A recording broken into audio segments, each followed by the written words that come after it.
AI can drive a car, design trendy clothes, give you emotional support, and it looks like it can also help us find answers to centuries-long mysteries. Researchers from Yamagata University Institute of Nazca and IBM Japan used a deep learning AI model to find new Nazca lines. Those are distinct white lines on the rusty red background that you can see from a plane while flying over the deserts of southern Peru. Scientists have tried to decipher the meaning of the Nazca lines ever since they were first discovered in the 1920s. There are straight lines, rectangles, triangles, and swirls. There are also some giant drawings. You can see a monkey, a whale, a condor, a hummingbird. The 4 recently discovered geoglyphs, which is the scientific word for those drawings, show a humanoid-like figure holding a club, a fish, a bird, and a pair of legs.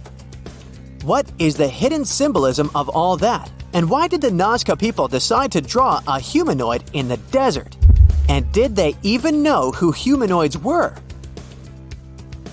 Let's dig into history to find some answers. The representatives of the ancient Nazca culture created their famous lines more than 2,000 years ago. The geoglyphs have stood the test of time thanks to a dry climate and strong winds in the desert. Scientists found that to form the lines, the Nazca people scraped off the top layer of pebbles, revealing the contrasting soil beneath. The soil's color varies from reddish-brown to yellowish-gray. It makes it look like the lines are constantly changing appearance. It looks like the creators first made small-scale models and then enlarged them to create the full-scale designs we see today. In total, there are more than 800 straight lines, around 300 geometric figures, and 70 animals and plant designs. You can find the first mention of the lines in the 16th century Chronicle of Peru, where they were first described as trail markers in the desert. Since you can't really study the lines and their symbolism from the ground, those geoglyphs only became world famous only in the 1930s. It was the start of the era of commercial planes, so more and more people could witness the lines from their window seats and spread the word. During his research a decade later, Professor Paul Kosuk noticed that one of the lines aligned with the setting sun on the day after the winter solstice, which is the shortest day of the year. He supposed that the lines had some astronomical significance. German researcher Maria Reiche, who got the nickname the Lady of the Lines, supported the theory that the geoglyphs served as a calendar and some sort of astronomical purposes. She spent 40 years studying the lines and literally swept them inch by inch. She also moved into a small house close to the lines to protect them from unwanted visitors. And that's how the Nazca Lines mystery was solved. Just kidding. In the 1970s, American researchers began to question astronomical theory. In a region like Nazca, one of the driest places on Earth with only around 20 minutes of rain per year, water is a real treasure. So the straight lines and trapezoids could have something to do with it. They could have been an ancient version of Google Maps, pointing at locations for rituals that the local people organized to get some water and help their crops grow. The images of animals in the Andes region are also related to water. Spiders are thought to be a sign of rain. Hummingbirds symbolize fertility, and monkeys living in the Amazon mean an abundance of water. That could explain the choice of symbols in the desert, but there's no strong proof to support this theory. So the work on explaining the meaning of those mysterious geoglyphs is going on. In the 21st century, the Nazca Lines have become the research ground for archaeologists from Yamagata University. Masato Sakai, a professor of archaeology, together with others on the team, are using high-resolution aerial photography and drones to discover and catalog the lines. They found images of humans, camelids, birds, orca whales, cats, and snakes, most likely created between 100 before current era and 300 current era. Some of the images are around 10 to 20 feet long, and that's why they were pretty tricky to notice. The largest geoglyphs are 1,200 feet across, which is about the height of the Empire State Building. The researchers believe the Nazca Lines were a form of communication in the desert for their creators. The linear ones pointed the direction from valley to valley. The ones drawn on slopes seem to have been drawn along ancient pathways between settlements. Professor Sakai explains that discovering new lines is tricky. Some of them are so poorly preserved that it's hard to spot them in aerial photos. There are also irrigation systems and roads all across the Nazca region, and it complicates the task. And that's where AI comes in handy. The team showed it pictures of previously explored Nazca lines so it could learn what to look for. Then, AI went through tons of footage taken from planes and satellites and also laser data from previous surveys to identify the lines scientists hadn't found before. The system works 21 times faster than humans, and it made some curious discoveries. Scientists then traveled to the locations it chose to verify the findings. In 2019, AI helped to discover a humanoid-shaped character with a rectangular head who is holding a stick and wearing a headdress. It became a real puzzle for the scientists trying to understand the creature's role in ancient society. The little guy is neighbors with another famous geoglyph. It's a hermit, which is a subgroup of hummingbirds that lives in the forested regions of northern and eastern Peru. The largest of the recently found geoglyphs is a pair of legs. It's more than 250 feet across, about 4/5 as tall as Big Ben. Could be an homage to some ancient supermodel. The fish and the bird are around 4 times smaller. Why they are where they are is still a mystery. Listing new geoglyphs isn't the only way AI is helping scientists. It's doing a lot of good for astronomy. It analyzes vast amounts of astronomical data and uses its algorithms to identify patterns, classify celestial objects, and even predict new events. For example, AI models have been developed to detect and categorize galaxies, search for exoplanets, and identify rare cosmic phenomena. It also helped analyze data obtained by the Kepler mission to discover new Earth-sized planets circling other stars. AI is also transforming the field of chemistry. Machine learning algorithms can predict chemical reactions, discover new compounds, and optimize chemical processes. All of this helps scientists save a lot of time and resources in the labs. If you've ever written a thesis, you know that analyzing vast chunks of information can take forever. Now imagine you need to analyze the archives of the British Library's national newspaper. It's piles and piles of history. So, researchers are teaming up with the curators to develop special software that can analyze the vast amounts of data extracted from these collections. Computational linguists and historians will be able to delve deep into the past and get some insights into changes in society and culture. They'll focus on key periods and track how advancements in technology shaped various aspects of society. AI even helps in the conservation of seals. It's really expensive and challenging to monitor certain species of those cutie pies living in the sea ice zone. Using high-resolution satellites, researchers can now identify the seals in photos, which already helps. But manually counting seals across huge areas of ice is like putting together a jigsaw puzzle of a blue sky consisting of 1,000,000 pieces. It takes a lot of patience, and different analysts come up with different results. Machine learning algorithms can be trained to recognize and distinguish seals in satellite imagery and count them automatically. Researchers can then use this accurate data to monitor seal populations over time and study their behavior and habitat more effectively. You hear the word Paris, and a picture of the Eiffel Tower comes straight into your mind, or croissants. Or maybe you imagine going on a romantic stroll in the city of love, or croissants. But not many know that right below the bustling city of Paris, there is a series of underground passages, the catacombs. They're home to the remains of more than 6 million people. Whoa! But it wasn't always like that. Paris used to be a vast swamp. It was because most of the city was submerged in water at one time. Due to this, once the areas rose to the surface, the ground became rich in minerals, the most important being limestone. To extract it and use it to develop Paris, underground mines were dug up somewhere around the 14th century. They were dug horizontally to prevent collapse and to deal with the weight of the ceiling. Most of these mines were set up on the right side of the River Seine. Soon, Paris started expanding beyond its old city walls. Here's where it got tricky. The city started building on top of the land where they had dug all those tunnels. This caused some big problems, like the ground collapsing. In 1774, one of the roads in the suburbs collapsed about 100 feet into the ground. Due to rising safety concerns, officials decided to abandon the mines. The quarries were checked, and the tunnels were renovated to avoid future disasters. The bones ended up in the tunnels because of another major problem Paris faced a few years later. The growing population of the city caused an increase in the number of bodies. Cemeteries became overcrowded, and the city was actually so bad that at one point, bodies could not be taken care of properly. They started to rot and spread harmful bacteria. So, those who were in charge of Paris got an idea.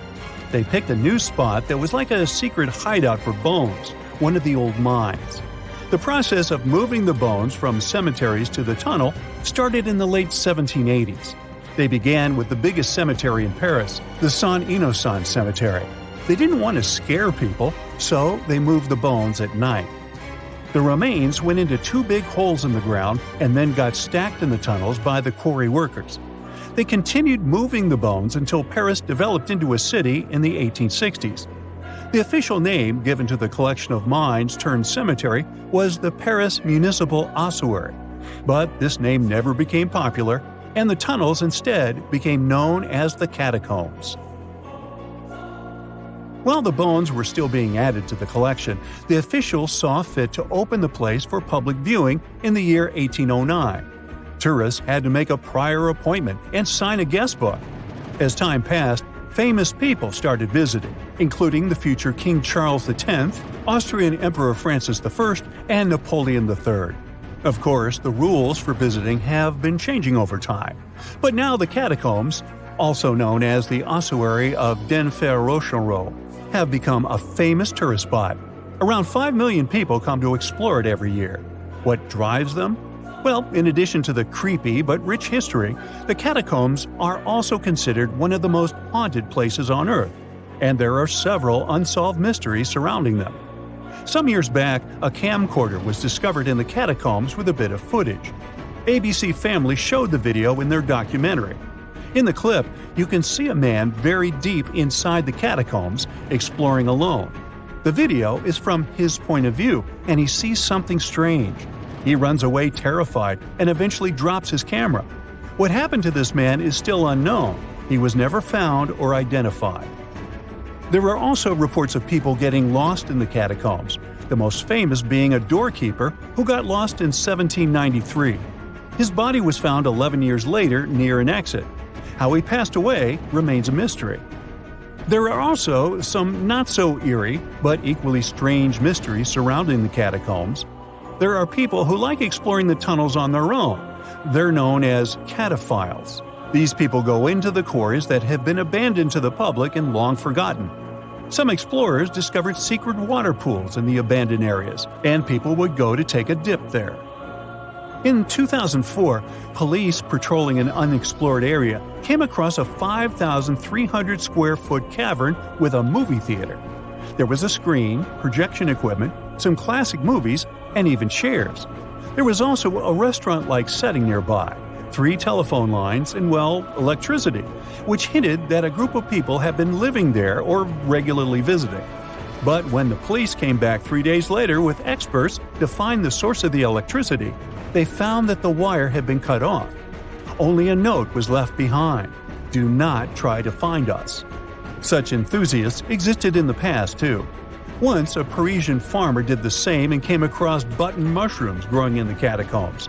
He saw an opportunity to make easy money, and he actually created mushroom farms in the tunnels. He even got official permission for it. By 1950, 100 farmers had been working inside growing mushrooms. There's also a scary legend about the catacombs that some people believe in. According to it, at midnight, unexplainable voices can be heard in the catacombs. They try to convince people to go further inside the catacombs until they can't find their way out. There's no strong evidence whether this story is true or not, but thinking about it is still scary. Due to safety issues, today only a small part of the catacombs can be legally toured by the public, less than 2 miles, while the catacombs go on for 200 miles. And still, the tour is an hour long, and it perfectly captures what's worth seeing. Solo traveling is extremely dangerous, as there is the possibility of getting lost. No thanks. In 2017, 2 teenagers entered the system through a secret passage. They were found 3 days later and had to be treated for hypothermia. The tunnels, damp and old, have an average temperature of 59 degrees Fahrenheit. Keep in mind that the entrance alone is uncomfortable enough to turn some people away. To get inside, you have to go down a winding staircase that takes you a little more than 65 feet below the surface. In the beginning, you find yourself in a well-lit room filled with interesting information and displays. But as you move forward, the place gets eerily silent. You pass through a creepy entrance that boldly declares this in French, which when translated English is something like, "Stop, this is the Empire of Doom." It's not exactly a warm welcome, and that's because the Paris catacombs are known for their haunted reputation. As you move deeper, the sounds of the world above fade away, and soon you are surrounded by the silence of the earth below. The bones themselves are placed strategically, almost in artistic patterns. This was the idea of a man who was once in charge of the place. He turned the bones into a kind of underground museum with cool structures like columns, plaques, altars, and even some weirdly shaped forms that some people consider art. Popular all year round, the catacombs become particularly loaded around Halloween. People organize special parties or events near the place too. But the most bizarre thing was offered by the catacombs themselves through Airbnb. The famous rental service allowed 2 guests to sleep in the catacombs. They were offered a bed for Halloween night and breakfast.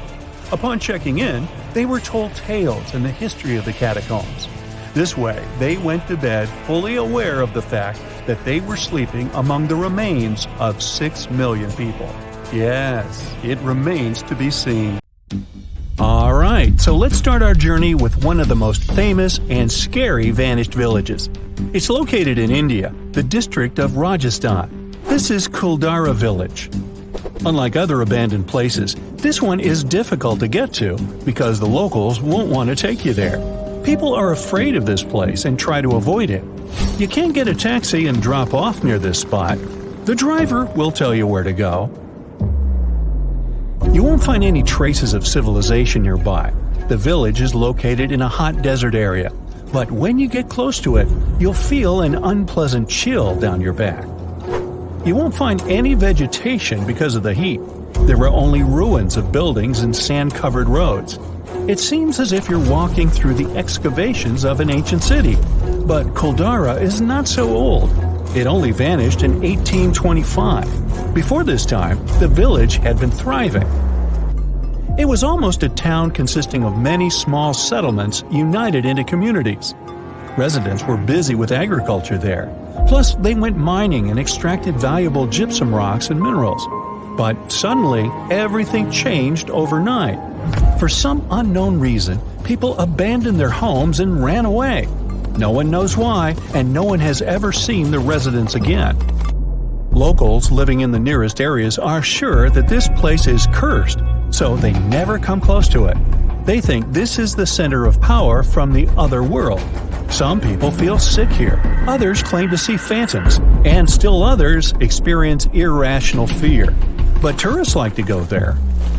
The simplest and least scary vision says that people left the village because of the lack of water.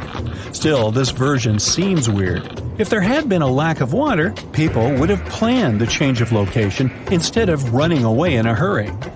The second version is way more mystical. There's a legend that one cruel ruler collected large taxes from this community. He fell in love with the daughter of the Kuldara chief and threatened that he would collect higher taxes if the girl refused to marry him. He gave her 1 day to make a decision. None of the residents agreed with such a requirement. As a sign of solidarity, they decided to leave the village. Those who don't believe in all these rumors can spend a night in a tent there. Chances are you'll hear someone screaming or feel someone walking and knocking on your tent. Nah, just kidding. Our next village is in the U.S., in the state of Pennsylvania. More precisely, it's not even a village, but a borough called Centralia. This place looks totally lifeless. Burnt trees, dried grass, empty buildings. Almost all the roads here have huge cracks. People sprinkle them with gravel to decrease the amount of thick smoke that's pouring from the ground all the time. This abandoned place has been burning for more than 50 years. No wonder this place reminds of something.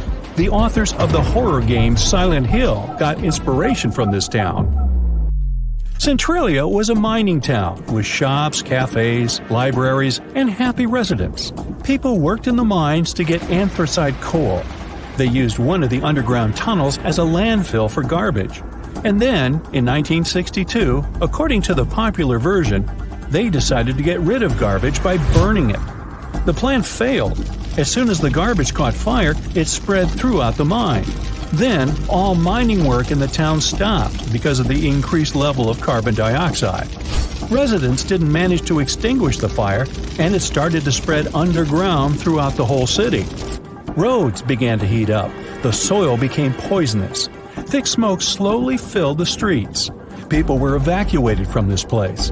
By 1992, Centralia was completely abandoned. The town looks ominous, and some people believe it's not just because of the fire. They believe not all people managed to evacuate, and their phantoms are still walking through the burning streets, waiting for someone to finally put an end to this eternal fire. Just imagine a prosperous, beautiful village where people do agriculture on fertile land and bake delicious bread. And then, bang! Everything disappears. There were only traces on the ground and a couple of bricks left from beautiful stone houses, mills, and chapels. Huge fertile fields became abandoned, and no one knows why. Well, welcome to the English village of Gainsthorpe in Lincolnshire, or rather what's left of it. From above, you'll see earthen ramparts on the grassy field, the outlines of roads, sunken hollows, and barely distinguishable contours of the walls of houses and barns. If you come here, you may not even notice the traces of the village. It's just an unusual green field. But in the 17th century, life was thriving here. Let's try to solve this mystery. The first mention of this place dates back to 1086. I wasn't around then. Since that time, it was prospering.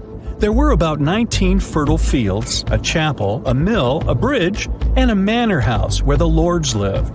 In total, there were about 25 buildings. From the records dating to the 16th century, you can find that quarries appeared in the village. That is, this place not only got wealthy, but also kept pace with progress. Then, by 1616, the village had become completely abandoned. Scientists are still looking for an answer to this question. Some believe that something terrible and mystical happened to the village. One of the main hypotheses explaining what happened is the plague. Another version is that Gainsthorpe still couldn't catch up with progress. In the 17th century, there was a transition from rural to urban life. Industrialization had begun. Many young people left their native villages to search for a better life.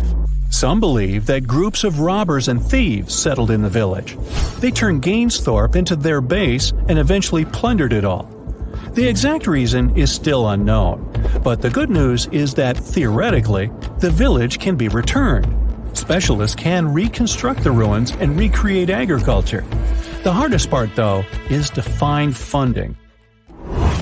A similar fate befell the small village of Achill Island in Ireland. About 40 simple houses made of clay and straw were located along the valley washed by Keem Bay. And it was just a fantastic place to live. Coast, mountains, crystal clear water, and rich soil. The village was founded in 1838. Now, there are several mounds of ground and small pieces of walls left of it. Locals living in neighboring settlements don't remember this village. Or maybe they know something, but don't want to say anything to anybody. Only travel writers described it in their diaries as a place of serene beauty. Now, many towns nearby still exist, But why did this one disappear? An inexplicable phenomenon that sweeps entire villages off the face of the earth? An unknown, mystical, scary force? If there is nothing fantastic about this village's disappearance, then why don't people build any new houses here? Perhaps they're afraid of something. So, the local archaeological school students decided to find the answer to this question. They started excavating the village in search of clues. They found out that some kind of trouble happened to this place in the middle of the 19th century, but it's not known exactly what. At that time, a terrible period of famine came. Perhaps people simply left their homeland to find food elsewhere. Anyway, work on excavation continues, and the students intend to uncover the truth. In the 20th century, more and more villages became abandoned all over the world. The main reason is the relocation of residents. Young people don't want to live away from the modern world, but older adults can't leave their native place, so they stay there as the last residents, and then, several years later, when they have bought the farm, so to speak, villages get abandoned. Another problem is access to medicine. In some places, people have to drive tens and hundreds of miles to the nearest doctor. But many villages are still thriving. Some towns receive more funding and have developed agricultural businesses. Besides, not everyone likes city life. Often city administrations specifically distribute free land to people in rural areas so that they can build houses there. Picture a ghost town. Abandoned buildings covered in graffiti, rusting remains of cars, cracks in the roads. And now add to that a thick blanket of black smoke coming from under the ground. And the ground itself is hot to the touch. You're entering Centralia, Pennsylvania. Centralia used to be a lively place during the 1800s and up to the 1960s. Its rich coal mines attracted a lot of people to work and live there. But in 1962, one of those mines accidentally caught fire, which started to spread underground. Coal is a slowly burning fuel, so the citizens continued to live peacefully for almost another 2 decades until the fire began to undermine the town. One of the worst accidents was when a giant sinkhole appeared out of nowhere in the backyard of a house in Centralia. Luckily, no one was hurt, but after that, people started leaving the place. In the following 30 years, almost everyone moved out, though not all. As of 2020, 5 people still live there. But other than that, Centralia is by all means a ghost town, and crumbling abandoned buildings and cracked roads are just a minor part of it. The most disturbing thing about this place is the smoke billowing from under the ground through cracks. The fires down below are still raging, heating up the surface and slowly destroying the remains of the town. In fact, this was what inspired the famous fictional town of Silent Hill. The blaze is estimated to last for another 250 years, and by that time, there will be nothing but scorched wasteland in the area. If you're afraid of bugs, then this place will probably be your worst nightmare. The Gomantong Caves in Malaysia could be one of the most picturesque places in the world, if not for their dwellers. First off, there are bats. Over 2 million of these animals live in the vast expanses of the caves. They're easily scared, but I guess you don't want that. Millions of winged horrors flying at you in a panic aren't to be taken lightly.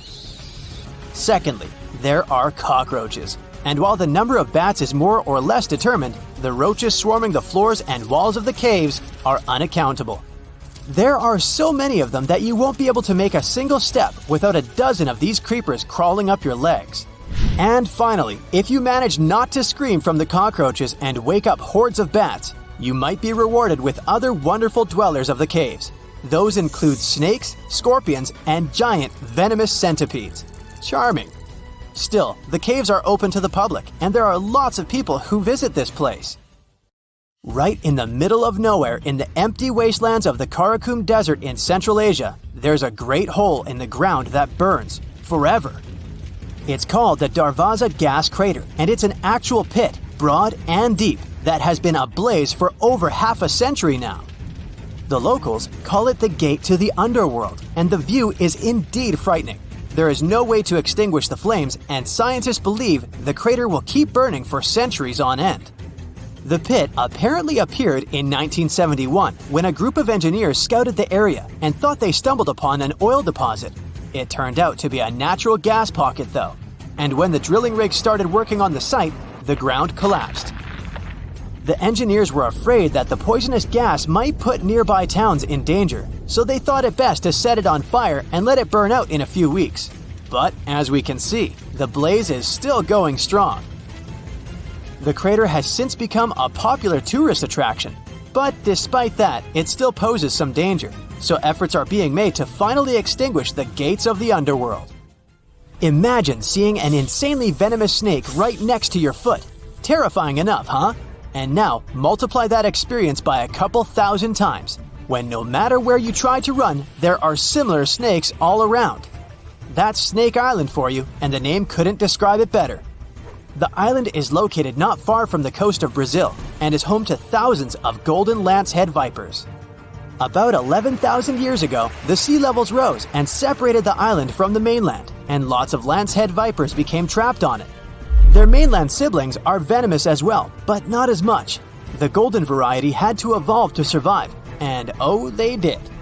Since there's not so many land animals for the vipers to hunt, they adapted to hunting birds instead. And for their venom to be effective, it had to be instant. So, golden lanceheads developed a venom that is 5 times more potent than the regular variety. This helped the snakes thrive, and now there are 1 to 5 vipers per square meter of the island. It is considered so dangerous that Brazil banned all visitors, like someone would really want to go there. Lost in the woods at night, you suddenly stumble upon a human figure. Relieved, you touch their shoulder to ask for directions, but it's hard as stone and covered in moss. And then you look into the face of the person and your mouth opens in horror. It's anything but human. My advice would be not to wander around southeast Finland at night if you don't want a shocking experience, because it's here that a renowned Finnish sculptor made his eerie sculpture garden in his own backyard. The garden's main exhibition consists of 200 human figures in various yoga poses. But as you walk around, you may come across more sinister-looking works, such as cloaked figures with its arms stretched forward and deep black gaps for eyes. Adding to the creepiness are real human teeth in the mouths of some statues. The garden itself appeared because the sculptor was a recluse and didn't want to leave his home, and when asked to lend some of his sculptures to museums, he would say he needed to ask them if they wanted to. It seems they never did, though. Creepy statues are eerie enough, but how about creepy dolls? If you ever find yourself in Japan and want to give yourself some chills down the spine, make sure to visit Nagoro. It's a tiny village in the south of the country. Driving by its houses and yards, you will see villagers sitting on their porches or tending to their gardens. Nothing special. Until you realize they're not moving and never will, because they're life-sized dolls. One of the local residents turned her hometown in 2002 and made a hobby of creating stuffed scarecrows in gardens and fields. But then it turned from a practical thing into a sort of memorial job. Whenever any of her neighbors left the village or passed away, she would make a life-size doll in their image. She made them as she remembered them best, so all her dolls are doing something normal people would. They're sitting, standing, lying on the ground, and there are even full classrooms of dolls in the local school. But probably the eeriest thing about this installation is that the human population of Nagoro is less than 30 people, and the scarecrows outnumber the living dwellers more than 10 to 1. There are over 350 dolls in the village now. As their maker remembers, there were around 300 people living in Nagoro when she was a child, and now, for 20 years, she has been commemorating all of them.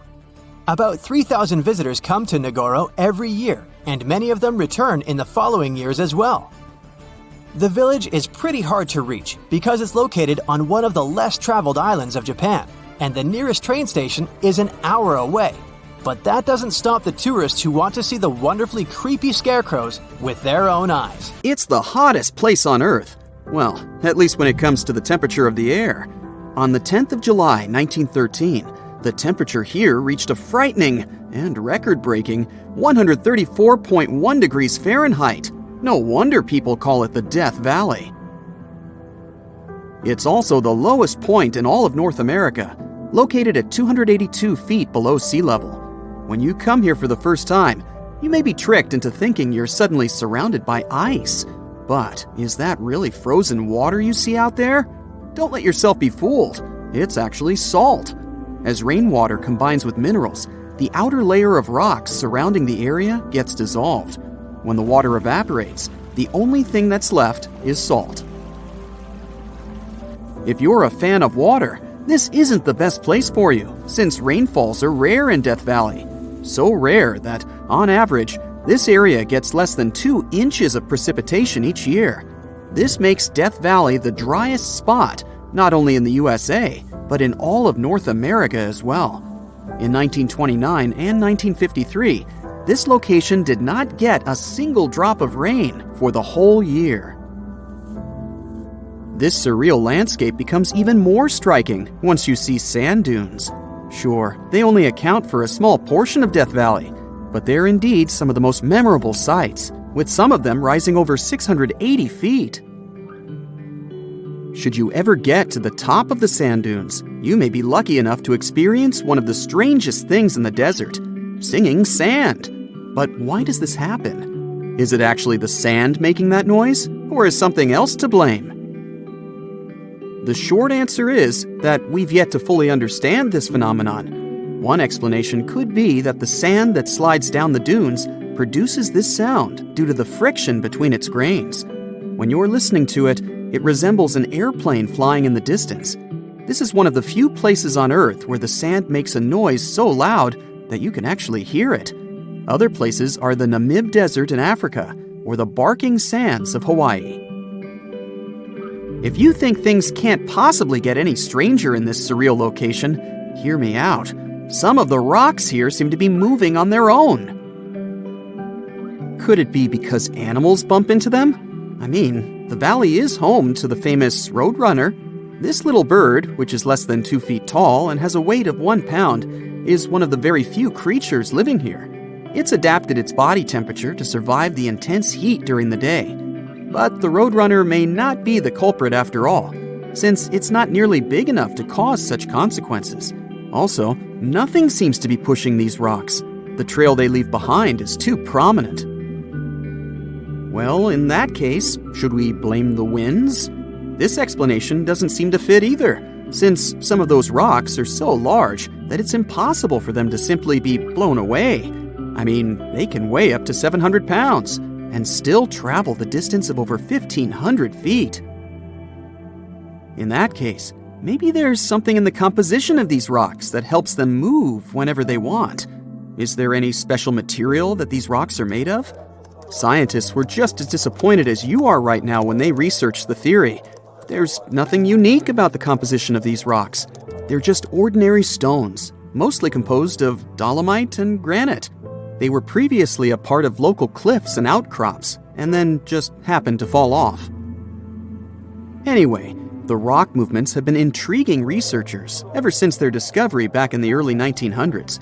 Even more curious is that depending on the shape of the rocks, their trajectories seem to differ. While rocks with a rough-bottomed surface create straight tracks, smooth-bottomed ones appear to wander. Researchers have tried to figure out the multiple rock movements and how they form those trails in many different ways. For example, by observing the location with the help of video cameras. They also created a dedicated meteorological station on the site and even placed GPS tracking devices on some of these rocks. There's another question. Why do some of these rocks move together? Regardless of their shape and size, some of them appear to leave parallel tracks. It looks like they're just following the same direction, taking the same turns and curves while they move. I mean, these rocks don't just happen to be going to the same party, am I right? Only in 2014 did scientists manage to actually capture the movements of the rocks on tape. Until then, nobody had seen these rocks moving. People were just intrigued by the mystery of the marks left behind. With the help of time-lapse photography, which basically means taking photos of the same frame for some time and then playing them back like a movie, scientists finally discovered what was behind the movement of these rocks. So, did it really have anything to do with animals or the wind?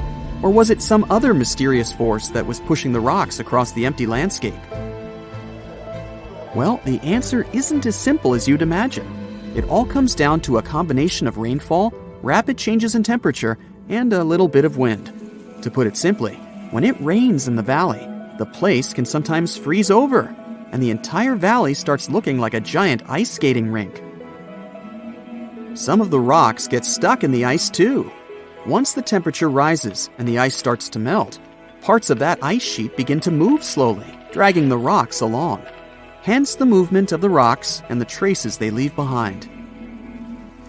Since the earth underneath the rocks becomes muddier due to the rain, it gets easier for the stones to move along with the ice sheet.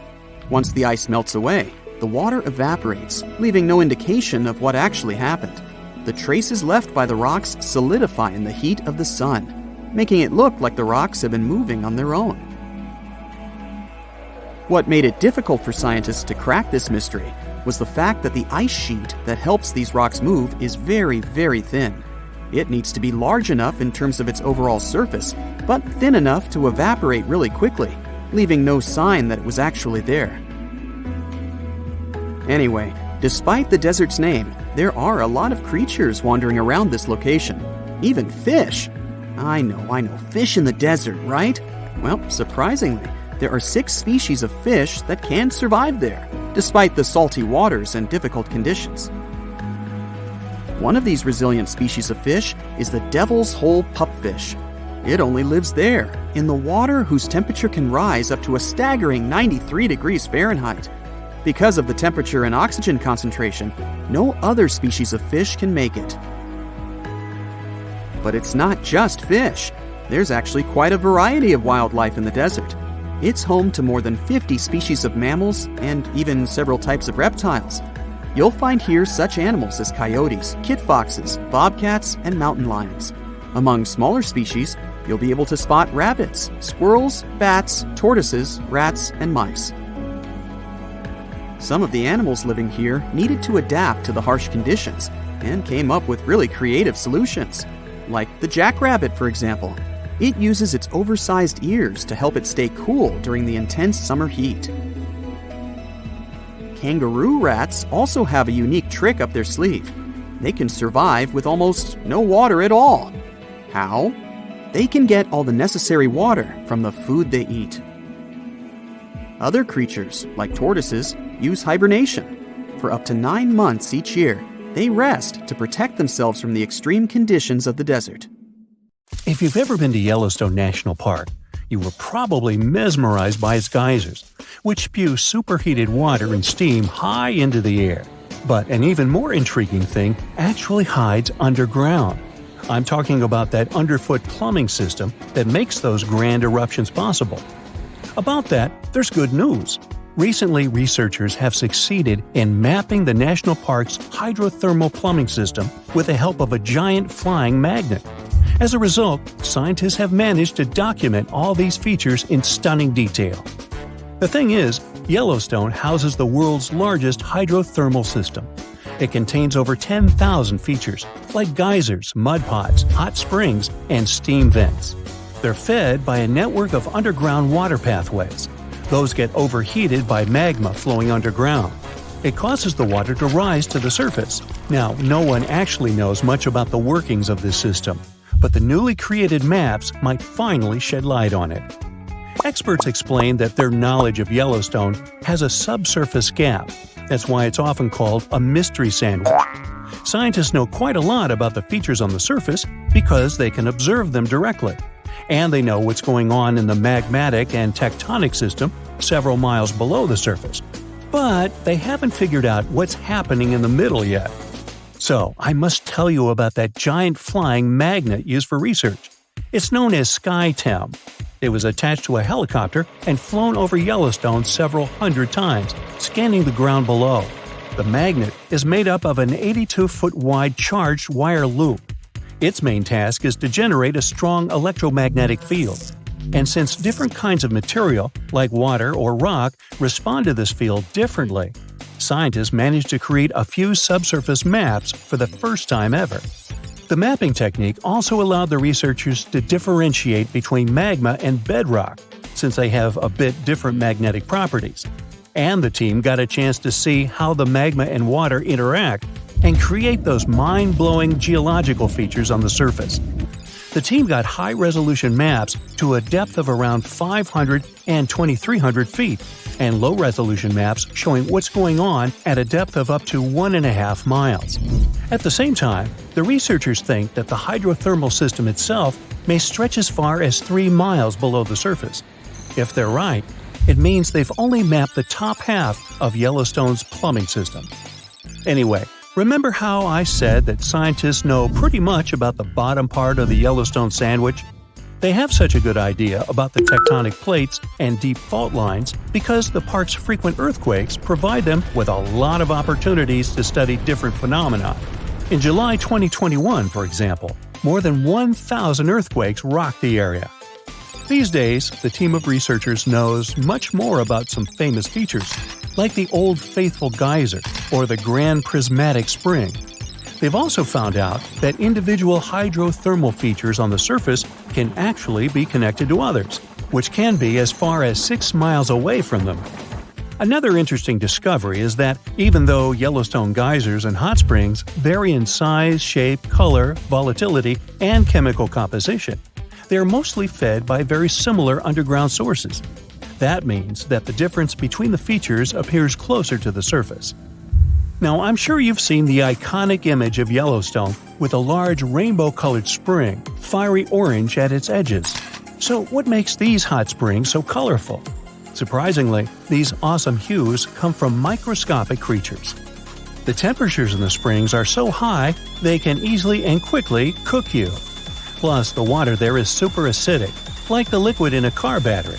But there are certain types of heat-loving microbes that don't mind these crazy conditions. You can even say they're thriving there. So every ring of a different color is, in most cases, a ring inhabited by different bacteria.